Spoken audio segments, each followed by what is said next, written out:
এক রাজা ছিল, সে কিনা তার বাড়ির সামনেই মায়ের একটা বড় মন্দির করে দিয়েছে। মায়ের জন্য বড় মন্দির করে দিয়েছে। মাকে ভোগ দেবার জন্যে সোনার থালা তৈরি করেছে, ভোগ দেবার জন্য সোনার থালা রেখেছে, সোনার গ্লাস রেখেছে, সোনার বাটি রেখেছে। মায়ের জন্যে স্বর্ণ পালঙ্ক তৈরি করেছে, মা যাতে তার কাছে এসে সেই মন্দিরে থাকে এবং সেই স্বর্ণ থালায় সেই রাজার কাছে যেন মা তার কাছে খান এবং মা তার কাছে যেন ঘুমায়, তার জন্য স্বর্ণ পালঙ্ক তৈরি করে রেখেছে রাজা। তারপরে রাজা সেখানে একটা মায়ের জন্য পুকুরও তৈরি করে রেখেছে, পুকুর কাটিয়ে রেখেছে, সেখানে বড় সানও তৈরি করে রেখেছে, যেখানে কিনা মা এসে যেন স্নান করতে পারে, স্নান করে আবার যেন সেই মন্দিরের ভিতরে পৌঁছাতে পারে। রাজা এত কিছু তৈরি করে রেখেছে শুধু মায়ের জন্যে, কিন্তু সেই মন্দিরে কোনোদিন রাজা দেখলো না সেই মন্দিরেতে মা কোনোদিন এসে থাকতেও দেখলো না, খেতেও দেখলো না। রাজা এই নিয়ে অনেক চিন্তায় থাকে। চিন্তায় থাকতে থাকতে সেই পুকুর কিনা খনন করে রেখেছে এবং সান বাঁধিয়ে রেখেছে সেই পুকুরের কাছে, আর সেই মন্দিরের সম্মুখে যে সান ছিল সেই সানের কাছেতে রাজা স্বয়ং লুকিয়েছিল। লুকিয়ে দেখলো যে তার জন্য তো মায়ের জন্য পুকুর কাটিয়ে রাখলাম, দেখি মা সেখানে আসেন কিনা, সেটা পরীক্ষা করবার জন্য দেখবার জন্য রাজা লুকিয়ে রইল। আর থাকতে থাকতে যখন রাত্রি গভীর হলো তখন দেখলো স্বর্গ থেকে একটি তারা সৃষ্টি হয়ে সেইটি এসে পৃথিবীর বুকে পড়ল। তখন রাজা দেখল যে একটি তারা এসে পৃথিবীর উপরে পড়ল। তারাটি আসলে কি বা কেন, কোথা থেকে কি হলো সেটা রাজা দেখতে থাকলো। সেই তারার থেকে আলোর সৃষ্টি হয়ে দেখলো তার সানের সম্মুখে দুটো মেয়ে হেঁটে আসছে, এসে সেই পুকুরে নামলো। নেমে পুকুর থেকে স্বর্ণ কলসির দ্বারা সেই পুকুরে জল তুলে নিয়ে আবার তারা চলে গেল স্বর্গে। রাজা শুধু দেখতেই থাকল। তারপরের দিন আবারও রাজা দেখতে থাকলো যে দেখি আবারও তারা আসে কিনা। এইভাবে পরের দিনেও রাজা আবার সেই ঘাটের পিছনে লুকিয়ে থাকলো। দেখলো রাত্রি যখন ঠিক মধ্য সময় এলো, তখন আবার সেই স্বর্গের থেকে সেই দুটি কন্যা আবার এলো, এসে পৃথিবী থেকে নেমে এসে সেই পুকুরে আবার জল তুলছে। জল তুলে যখন তারা আবার ফিরে যেতে লাগলো, তখন রাজা সেই ষাঁড়ের ভিতর থেকে তার পাটা চেপে ধরল। তখন সেই কন্যা দুটো বলল, কি আমার পা ধরলে, আমার পাটা ছেড়ে দাও। তখন রাজা বলল যে তোমরা কারা, যে কিনা আমার পুকুর থেকে জল তুলে নিয়ে তোমরা কোথায় যাও, তোমার বলতে হবে, তারপর তোমাদের ছাড়ব। তখন বলল, আমরা দুজন হলাম মার সেবিকা, আর আমাদের নাম জয়া আর বিজয়া। আমরা মার প্রধান শিষ্যা।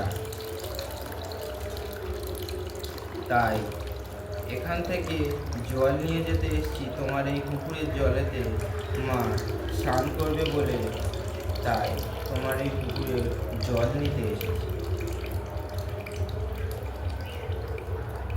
তখন রাজা বলল, তাহলে তুমি মাকে জিজ্ঞাসা করো যে আমি এই মন্দির তৈরি করেছি, এই মন্দিরে মা স্বয়ং থাকেন কিনা, আর এই যে স্বর্ণ পালঙ্ক তৈরি করেছি, এই স্বর্ণ পালঙ্কে মা স্বয়ং এসে ঘুমায় কিনা, আর এই যে স্বর্ণ থাল বাটি দেওয়া রয়েছে, এই স্বর্ণ থালায় মা আমার মন্দিরে এসে কি ভোগ গ্রহণ করে, তুমি মাকে জিজ্ঞাসা করো। তখন জয়া বিজয়া বলল যে দেখো রাজা, আমরা তো জানি না, তাহলে আমি মাকে গিয়ে জিজ্ঞাসা করব। তখন বলল, ঠিক আছে, তাহলে আমি তোমাকে ছেড়ে দিচ্ছি, কালকে যখন আসবে আমি এইখানেই থাকবো, মার কাছ থেকে শুনে এসে তুমি আমাকে বলবে। তখন এই কথা শুনে রাজা তাদেরকে ছেড়ে দিল, আর জয়া বিজয়া আবার চলে গেল। তারপরের দিন যখন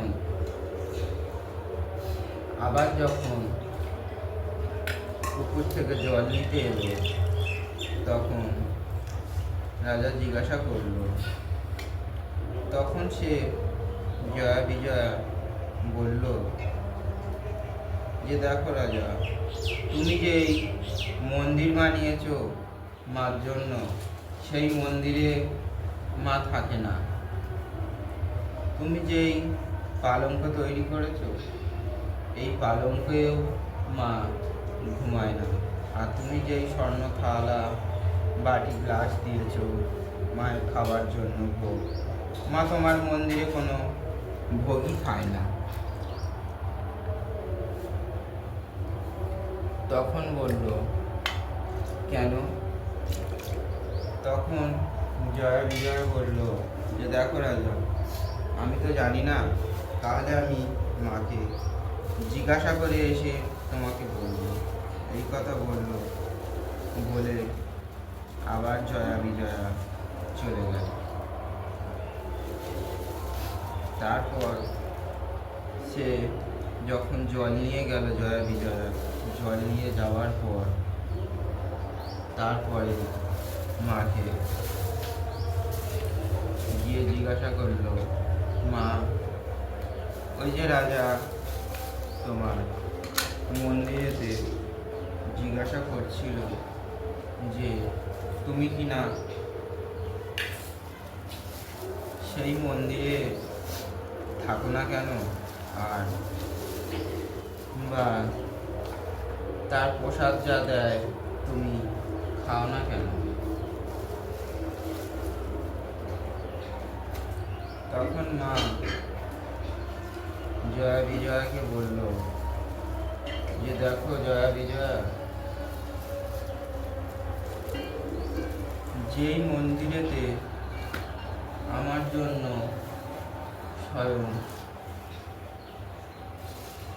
স্বর্ণ পালঙ্ক তৈরি করেছে, আর আমাকে ভোগ নিবেদন করবার জন্য যে সোনার থালা, গ্লাস, বাটি আমার জন্য তৈরি করেছে, সে রাজা নিজেই কিনা তার মাকে কি খেলো কি না খেলো খেতেই দিচ্ছে না, জিজ্ঞাসাই করছে না। তার বাড়িতে, তার মন্দিরে কেন আমি থাকবো, আর কেনই বা আমি তার দেওয়া সেই প্রসাদ খাবো? সে যদি স্বয়ং তার মায়ের যদি সেবা করত, খেতে দিত, তাহলে অবশ্যই আমি তার সেই মন্দিরে আমি গিয়ে থাকতাম। সে যদি নিজের মাকে যদি খেতে দিতে না পারে, যদি তার খোঁজ না নিতে পারে, তো আমি জগৎমাতা আমার খোঁজ নেবে কখন সে? আর তার মন্দিরে বা আমি সেবাটা করতে যাব কখন? নিজের গর্ভধারিণী মাকে যদি সে যদি না দেখে, তাহলে সে আমাকে দেখবে কিভাবে? বলল, তাহলে মা তুমি কার বাড়িতে খাও আর কার বাড়িতেই বা তুমি থাকো? তখন বলল, দেখো জয়া বিজয়া, ওই যে রাজার বাড়িতে যে মেথরের কাজ করে, তার বাড়িতেই আমি খাই আর তার বাড়িতেই আমি থাকি। এই কথা বলে তখন জয়া বিজয়া তার পরের দিন আবার যখন জল নিতে এলো, তখন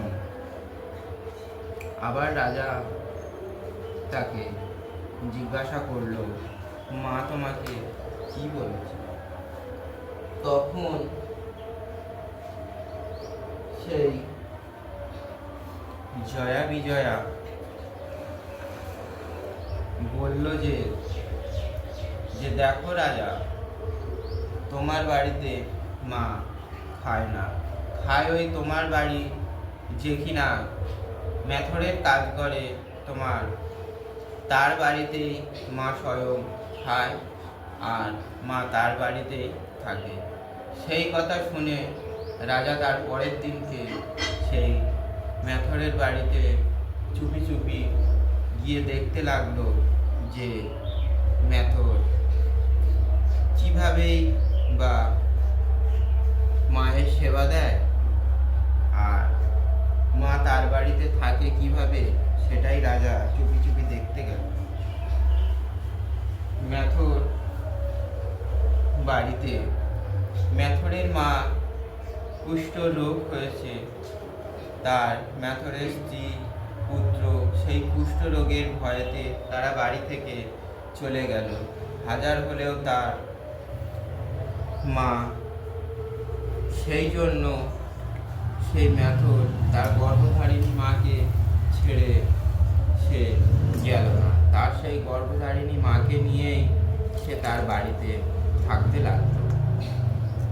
যখন রাজবাড়ির সমস্ত কাজ শেষ করে এসে তার মাকে যখন সে ধুইয়ে পরিষ্কার করিয়ে স্নান করিয়ে বিছনাতে শুইয়ে দিল, আর রাজার সেই মন্দিরে যে প্রসাদ মাকে দেয়া হলো, সেই প্রসাদ মন্দিরের বাইরে যখন ফেলে দেয়া হলো, সেই প্রসাদ সেই ট্রেন থেকে সেই মেথর ঘুরিয়ে নিয়ে এসে ভালো করে ধুয়ে পরিষ্কার করে সেই মেথর তখন তার মাকে ছড়াই করে তখন তার মাকে সেই প্রসাদগুলো পরিষ্কার করে ধুইয়ে তার মাকে খাওয়াতে লাগলো। আর তার মাকে খাওয়াবার সময় তার গালের থেকে আর মেথরের হাতের থেকে যখন যে প্রসাদগুলো মাটিতে পড়ে যায়, সেই প্রসাদগুলো স্বয়ং মা গুড়িয়ে গুড়িয়ে খেতে থাকে। রাজা এই দৃশ্য দেখতে থাকে। তখন রাজা হায় হায় করে নিজের বুক চাবড়াতে থাকে আর বলতে থাকে, এ কি ভুল আমি করেছি যে কিনা মায়ের জন্য এত কিছু করেছি, আর নিজের গর্ভধারিণী মায়ের জন্য আজ নিজের কি খাচ্ছে কি পড়ছে সেটা আমি নিজে দেখলাম না। আর জগৎজননী মায়ের জন্য আমি মন্দির তৈরি করে দিয়েছি, আর জগৎজননী মায়ের জন্য আমি আজ স্বর্ণ সিংহাসন, স্বর্ণ পালঙ্ক, স্বর্ণ থাল বানিয়ে দিয়েছি, যাতে জগৎজননী আমার মন্দিরে থাকে। এদিকে তো সে একবারও ভাবলাম না আমি যে আমার গর্ভধারিণী মা কি খাচ্ছে কি পড়ছে, আমার গর্ভধারিণী মা কোথায় ঘুমাচ্ছে সেটা তো আমি দেখলাম না। আজ এই মেথরের কাছ থেকেই আমার আজ শিক্ষা হয়ে গেল, নিজের মাকে যদি ভক্তি ভরে যদি সেবা করতে পারি, অবশ্যই সেই দেবদেবীর চরণে সেই সেবা অবশ্যই করবে। যত তুমি লাখ লাখ টাকা খরচ করে মন্দির নির্মাণ করো না, বা বাইরে তুমি যাই পালন ভক্তি করো না কেন, নিজের মা এবং নিজের পিতার কাছে অবশ্যই সেই ভক্তি যদি তুমি করতে পারো, সেই দেবদেবীর স্বরূপ সেই ফল তুমি অবশ্যই পাবে। সেই প্রমাণ দিয়ে গিয়েছে আমাদের স্বয়ং দেবাদিদেব আর মাতা পার্বতীর পুত্র গণেশ। যখন পৃথিবী পরিক্রমা হয়েছিল, তখন তার গর্ভধারিণী মাতা এবং পিতাকে 7 বার প্রদক্ষিণ করে তখন সে বিশ্বজয়ী হয়েছিল। এই প্রমাণ আমাদের দিয়ে গেছিল। তাই তুমি যতই কিছু লাখ লাখ টাকা খরচ করে মন্দির করো আর যাই করো, সেই মন্দিরে কিন্তু স্বয়ং মা বিরাজমান করবে না, যতক্ষণ নিজের গর্ভধারিণী মা এবং পিতার যদি না তুমি ঠিক মতো সেবা করো। আর তুমি মন্দিরে লোককে দেখানোর জন্য তুমি পূজা করতে আসবে বা মন্দির নির্মাণ করবে, দান ধ্যান করবে, সে দান ধ্যান কোনো দিন তোমার সফল হবে না, যতক্ষণ না নিজের মাতা পিতাকে তুমি সেই ভক্তি ভরে না দেখবে, সেই ভক্তি ভরে দেবতার আসনে বসিয়ে তাদেরকে না পূজা করলে সেই ভক্তি লাভ কোনোদিনই। আমাদের ভক্ত মহারাজ আমাদের আরেকটি সুন্দর গল্প শুনিয়েছে, ভালো কাহিনী শুনিয়েছে। আপনারা ফলো করুন, শেয়ার করুন, কমেন্ট করুন। আমরা যে কাহিনীগুলো আমাদের ভক্ত মহারাজ তুলে ধরছে, আপনাদের কেমন লাগছে সেটা আমাদের কমেন্ট করে অন্তত জানান। তাহলে আমরা আরও উৎসাহ পাবো, আরও ভালো ভালো নিত্য নতুন ভিডিও ছাড়তে থাকবো। প্লিজ দয়া করে আপনারা সাবস্ক্রাইব করবেন। ওম নমঃ শিবায়, ওম নমঃ শিবায়, ওম নমঃ শিবায়।